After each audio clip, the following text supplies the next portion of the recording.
Support comes from the Missouri Forest Products Association, committed to conservation and careful management of the state's forests to make them more resilient and better habitats for wildlife. ChooseWood.com. We hope you enjoy listening to this podcast of St. Louis on the Air, brought to you by University College at Washington University, with undergraduate and graduate programs part-time, evening, and online. University College at Washington University, offering world-class education within reach. Welcome to St. Louis on the Air. I'm Don Marsh. The name of R. Buckminster Fuller may not be familiar to everyone, but his work is widely known. He was an architect futurist and the man behind the geodesic dome. There are several examples of these domes in the region, the most prominent of which would be the Climatron at the Missouri Botanical Garden and the Fuller Dome on the campus of SIU Edwardsville. He once seriously proposed enclosing most of East St. Louis under a huge dome to create an almost utopian environment. Let's learn more about this man and his work. Joining me in studio is his daughter, Allegra Fuller Snyder. She is a UCLA professor emeritus of dance and dance ethnology. Also with us is Ben Lauder, creative director of that Fuller Dome at SIU in Edwardsville. Thank you both so much for being with us. Thank Allegra, you. welcome. Thank you. Tell us about your father.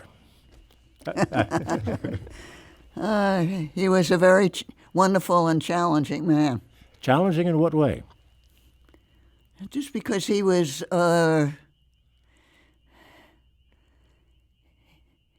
always a step ahead of where the rest of us were, but very excited and eager to bring us all with him. He was a very outgoing person. He put a lot of power and strength into the individual, the strength of the individual, didn't he? Into the what? Individual. He thought. Yeah, absolutely. Yeah. Absolutely. Yeah. He felt that all of us were incredibly empowered To make functions. A difference. And to make a difference. And that we each really had the capability of really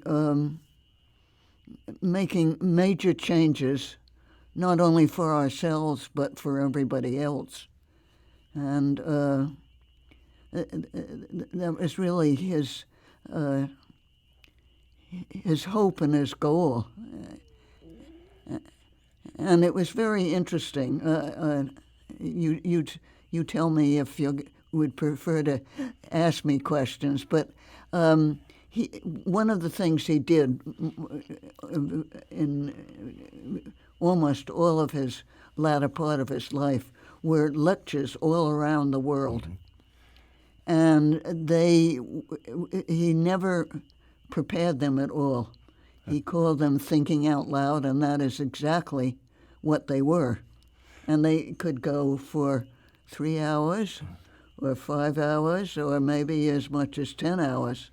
You know, I interviewed him on a couple of occasions years ago, and I have to tell you, the first time I interviewed him, I asked him a question, and he took him 45 minutes to answer it. I never got a chance to ask another question. He was just off and running. Right. Yeah. But what is very moving to me, but I think it's very important, really, in understanding Bucky.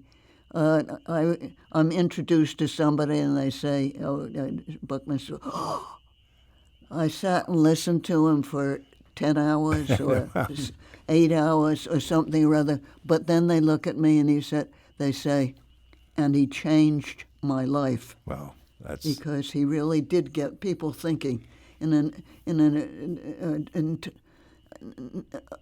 a totally a liberating way, to really dare to think very big pictures. Sure.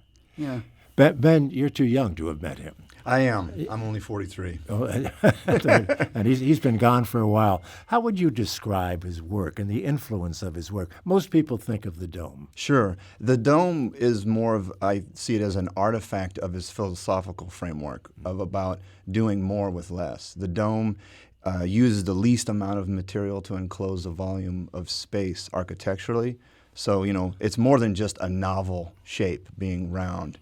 It's his philosophical practice and worldview in real life. Are they practical? I believe that they are. It's such a revolutionary vision for how we would live and build that the gestation period for something that radical takes a while. It's only been, decades. But when things come along that are that innovative, they take a while to percolate. And his legacy, which with each day's passing news around climate change and how we need to abandon ideas of competition and in favor of cooperation, and ideas of fear and scarcity in favor of ideas of abundance. That was his life's mission to get us there. Well, he was talking about climate change, in essence, long before the rest of us were. He was called a man who was prescient, who could see the future. Do you want to comment on that, Allegra? Repeat it again. Yeah, his ability to see into the future. He was concerned about climate and climate change long before the rest of us were aware that something was going on. No question about that. Partially, jumping around a little bit, but one of his leading sort of sources of inspiration is not fully enough of the word, but was sailing. He grew up spending a lot of the summer on an island off the coast of Maine and being in the water and so forth. And it's that kind of ability to really navigate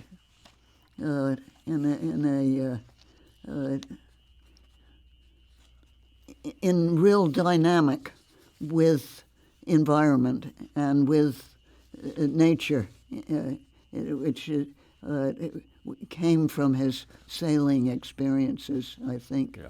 He was ahead of his time, Ben, would you say, in so many ways? Yeah, he like Allegra was referring to, he challenged himself to see what one life could do, and referred to himself as a trim tab, which is another nautical reference. Right.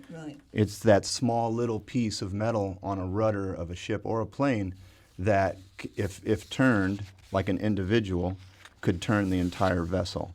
And that was, the nautical metaphor is a perfect way to understand his legacy. He coined the term also, spaceship Earth, and thought of, and was able to see the planet as a vessel traveling through space, like a vessel on the ocean, where you have, it's the microcosm and the macrocosm idea, where the vessel has limited resources.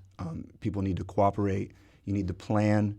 You need to understand where you're going, where you've been, and it's a great metaphor for understanding his legacy. I wonder what he would say were he alive today as to where we are today in all of this. Do you have any sense, Allegra, of that? Just at the moment, I'm 91. Your radio audience won't know that, and loss of words for a moment. He asked me the question again. I wonder what he would be saying today if he were alive about those things that he was talking about 40, 50, 60 years ago. What I was going to say is his last book is called Grunch of Giants. He was concerned.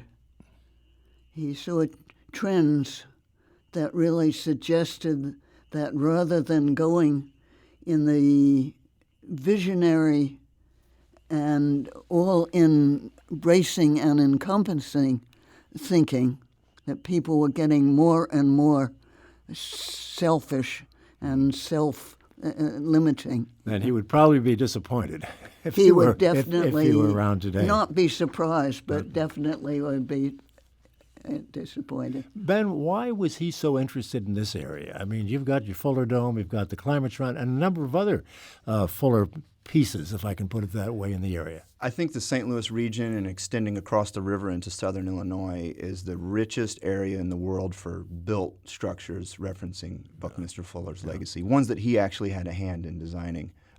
He first got brought to the area on a more permanent basis by D. Light Morris, the chancellor at Southern Illinois University, gave him a job in the design department over there. So that brought him into the area, and he was also worked with Washington University's architecture department, and that idea that you referenced earlier, the mile-wide geodesic dome over East St. Louis, which was actually brought to him as a need by Catherine Dunham, who's another famous St. Louis native and also affiliated with Southern Illinois University. Right. But the building that he built at SIU Edwardsville campus it's a really astounding building in that it ties together all aspects of his legacy, which are sometimes hard to articulate. But it's a perfect kind of architectural metaphor, and it ties together his idea of a worldview because it's a miniature Earth. It's a translucent miniature Earth. And it's the only built example of his concept of a geoscope, which was something that you would stand inside of, and it was a miniature Earth. You would look out, see your place in the world, see the world's place in the universe. And through serendipity and lots of interesting circumstances, he got to build that on the 90th longitudinal meridian, which goes through campus. And he wasn't even the first pick to build that building. HOK Architects got the bid to build that campus, and the building that ended up being his dome got cut from the project. And he, over at Carbondale, heard it through the grapevine and offered that building as a solution. So then the 90th figures in his legacy prominently because in '46 he got a patent for a new map called the Dymaxion map that used the 90th as its central line of reference rather than the equator. So it's something that you definitely have to visit to really appreciate, but it's an intersection of all of the aspects of his legacy. You mentioned that, and we've had a listener in Florida, of all places, who listens to us online, is curious about that map. She's an artist herself, and she wrote asking if the map is available online anywhere or how she might be able to get it. So the Dymaxion map was, like I said, that 1946 patent, and I believe copies of it are available through the Buckminster Fuller Institute in San Francisco. Well, I hope she's listening now, and I suspect that she is, that she can get it. Good. Did you and your family live in a dome in Carbondale, did I read? My mother and father did. I was already very much on my own life. My daughter and son visited them on several occasions. But I never actually, except for probably 3 days of a visit with them, lived in a dome. Is it still there? It is still there. Yeah. I'm on the board in the process of preserving it. The exterior envelope has been preserved, and now construction's underway on preserving the interior, and that's phase 2. And then phase 3 is turning it into an interpretive center and securing the grounds. So it's very much preserved. Let's talk about your dome, if I may. You have an event tonight and over the weekend that is kind of bringing a lot of this together. What's going on? So in December of 2017, Allegra, through the estate of Buckminster Fuller, donated some art prints of Bucky's. It's a portfolio called Inventions 12 Around 1. And we needed to create a space in the dome to exhibit that. So we wrote a grant in cooperation with the University Museum at SIU Edwardsville. And we won a Meridian Society Award to turn one of the rooms into an exhibition space. So tonight at 7 o'clock, we are unveiling this new exhibition space and sharing the Bucky's art prints of his most prominent inventions and drawings there. There's also a VIP preview that includes a architectural tour that travels around the region and has lunch with the Creative Exchange Lab here in St. Louis, hitting all the prominent Bucky-related points of interest. There's only 5 tickets left to that, the paid portion, and those are at fullerdome.org. But there's a public and open reception, which Allegra will attend from 7 to 9 at the Fuller Dome in Edwardsville. We will put the website address on our website, too, so people can gobble up those 5 tickets. Allegra, our time is running short. What do you plan to tell folks tonight? Very quickly, if you would. I'm actually going to read some thoughts of Bucky about the dome. Well, that would seem to be most appropriate. In just a few seconds, Ben, what brought your interest into this world of domedom? I was a student at SIU Carbondale as a freshman, and I built a sustainable home. So I understood his legacy academically, but not until building a home out of reclaimed materials and understanding the impact of what our built structures have on society that I really, truly understood the importance of Buckminster Fuller's legacy. You must feel right at home then in the current job at the Fuller Dome. It is, I'm in my lane, as they say. Thank you so much. Allegra Fuller Snyder, thank you for being with us. And Ben Louder, thank you so much. Hope you have a great event tonight and tomorrow. Thank you. Thank you all. Very much. This is St. Louis on the Air on St. Louis Public Radio, 90.7 KWMU.